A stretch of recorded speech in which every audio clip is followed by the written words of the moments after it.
Bonjour à tous, bienvenue sur ma chaîne de podcast. Dans cet enregistrement, nous allons parler de la notification du droit de se taire en cas de départ de l'avocat, donc dans le cadre d'une confrontation.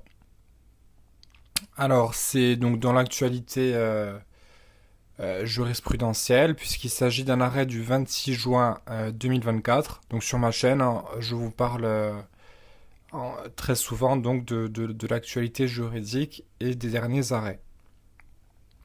Donc nous allons commencer par étudier cet arrêt. Donc il s'agit d'une femme qui était soupçonnée d'avoir provoqué un traumatisme crânien à son bébé. Donc elle a été placée en garde à vue, une confrontation a été organisée. Et l'avocat était présent au début de la confrontation pendant 1 heure et demie. Toutefois, après ce délai, l'avocat a décidé de quitter les lieux. Alors, cela n'est pas, la raison n'est pas précisée dans l'arrêt, mais l'avocat, somme toute, a quitté les lieux. Alors, il y a deux points que la requérante invoque. Tout d'abord, donc, elle saisit la chambre d'instruction, puisque voilà, à l'issue de la garde à vue, elle est mise en examen. Donc elle vient contester cela en saisissant la chambre d'instruction. Vous savez que c'est elle qui est compétente pour les nullités de procédure. C'est un peu comme la juridiction de second degré. Voilà, on a le juge d'instruction et ensuite la chambre d'instruction et ensuite la cour de cassation. Donc il y a aussi, on retrouve ce double degré de juridiction. Donc elle vient saisir la chambre de l'instruction afin de venir annuler les pièces de la procédure. Elle invoque deux points. Alors ces points-là sont assez intéressants. Elle va invoquer le fait que, selon elle, dès lors que l'avocat a quitté les lieux et donc le poste de police, hein, concrètement, et que il n'était plus présent dans la confrontation, la garde à vue aurait dû s'arrêter. D'une part, ça c'est la confrontation aurait dû s'arrêter, pardon. Ça c'est le premier point. Le deuxième point, c'est que lorsque l'avocat est parti, elle aurait dû être informée de nouveau de son droit au silence. Puisque, on le sait, dès le début de la garde à vue, normalement, la personne est informée immédiatement de son droit à garder le silence. Pour elle, cela aurait dû être renouvelé dès lors que l'avocat a quitté les lieux. Alors nous allons étudier ces deux points. Tout d'abord, concernant le départ de l'avocat donc et le déroulement de la garde à vue. Le fait que que la confrontation ne se soit pas interrompue. Donc pour elle, elle soutient que lorsque l'avocat est parti, les enquêteurs auraient dû mettre un terme à l'interrogatoire. En effet, l'article 63-3-1 du Code de procédure pénale prévoit l'assistance de l'avocat durant la durée de la garde à vue. Et de ce fait, le fait que l'avocat quitte les lieux, euh, donc tout ce qui s'est passé après donc aurait dû être annulé. La Cour de cassation bat en touche cet argument-là. Elle vient nous dire que en fait ça relève pas du fait des enquêteurs. L'avocat était présent dès le début, donc les enquêteurs ont respecté leurs obligations, et ce n'est pas de leur fait si l'avocat quitte les lieux. En fait, ce que veut nous dire la Cour de cassation, c'est que le déroulement de l'enquête ne peut dépendre du bon vouloir de l'avocat. nous imaginerions une situation dans laquelle l'avocat se comporte de manière un peu nonchalante, où l'avocat fait un peu ce qu'il veut, voilà, typiquement, hein, ici, il quitte les locaux, ou il a du retard, imaginons, voilà, l'avocat est censé arriver pour assister son client en garde à vue, il a du retard, eh bien, est-ce que les policiers doivent attendre l'avocat et empêcher donc la manifestation de la vérité et le bon déroulement de l'enquête? La Cour de cassation vient faire primer la manifestation de la vérité et du déroulement de l'enquête, et elle vient nous dire que les agissements de l'avocat ne peuvent conditionner le bon déroulement de l'enquête. Donc elle vient nous dire que dans la mesure où la requérante a pu s'entretenir avec son avocat, eh bien le fait qu'il soit parti ensuite, ça ne relève pas des enquêteurs. Et ils étaient tout à fait en droit de continuer leur enquête. Donc ça c'est le premier point. Donc on voit la Cour de cassation donc vient faire primer la manifestation de la vérité sur en fait les droits de la personne mise en cause.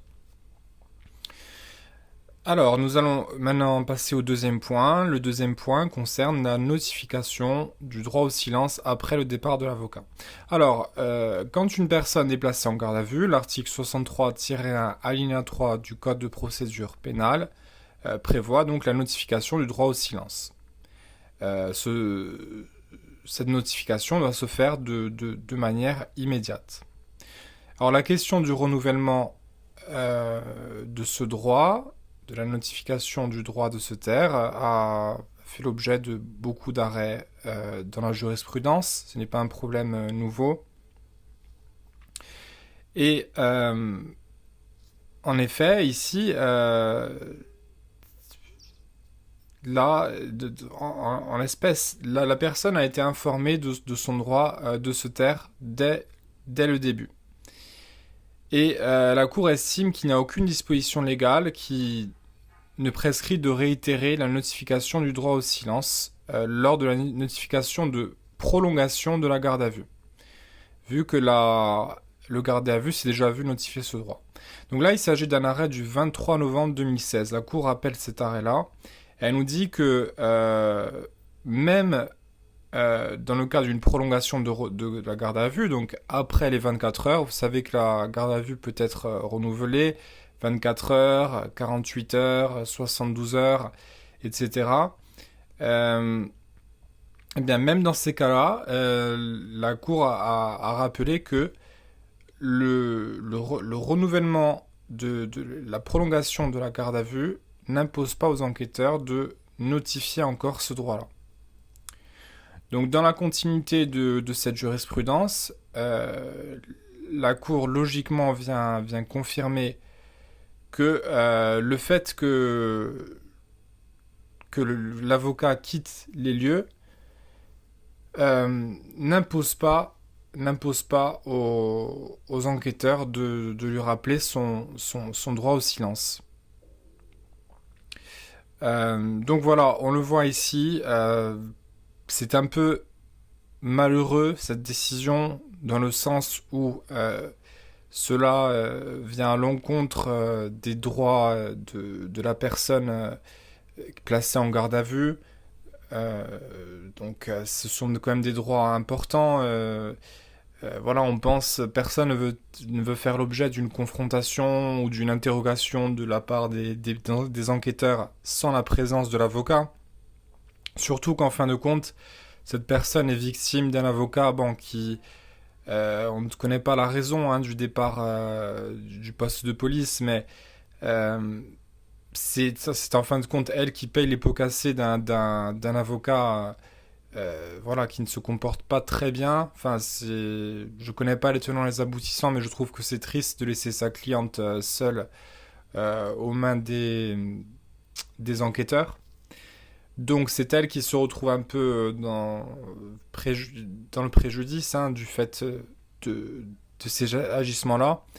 Donc on aurait souhaité qu'une profane ne connaît pas ses droits, devait être dans un état peut-être de peur et de vulnérabilité face aux enquêteurs. On aurait pu imaginer que la Cour de cassation, dans un excès de gentillesse, vienne dire que euh, cette personne-là, on devait lui rappeler ses droits et l'interrogatoire n'aurait pas pu continuer.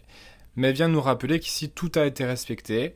Dès le début de la confrontation, la personne a été informée de son droit au silence, elle a eu le droit à être assistée de son avocat, et dans la mesure où cela a été fait, postérieurement, les changements qui vont intervenir, à savoir le départ de l'avocat, tout cela ne vient pas influer sur le cours de l'enquête. Ce qui compte, c'est la manifestation de la vérité.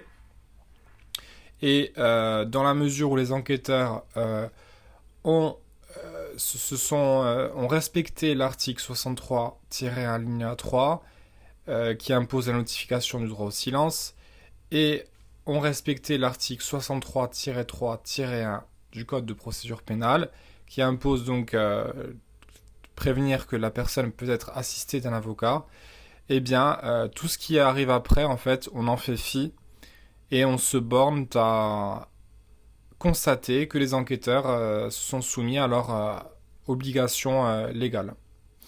Donc voilà un arrêt assez intéressant sur le droit au silence. Donc je ne pense pas qu'on vienne mettre en brèche la notification du droit au silence qui, on le rappelle, a été promu comme étant un principe directeur de la procédure pénale suite à une loi de... Récemment, là, il y a une loi qui a statué en ce sens. Le droit en silence donc est toujours quand même toujours une base très importante dans le cadre de la procédure pénale. Mais là, voilà, malheureusement, le départ de l'avocat n'est pas synonyme de réitération des droits. Les enquêteurs ont respecté le code de procédure pénale. Ils ne doivent pas s'adapter au bon vouloir de l'avocat. Et ce qui compte est la manifestation de la vérité. Donc voilà pour cet arrêt du 26 juin 2024. Donc peut-être à connaître pour si vous êtes dans le cadre des révisions du CRFPA et du droit au silence. Ça peut arriver un cas pratique où typiquement l'avocat s'en va et que faire? Est-ce que les enquêteurs doivent réitérer les droits? Donc vous avez votre réponse dans cet arrêt du 26 juin 2024. Je vous remercie pour avoir suivi ce podcast. J'espère que ça vous a plu et je vous dis à bientôt.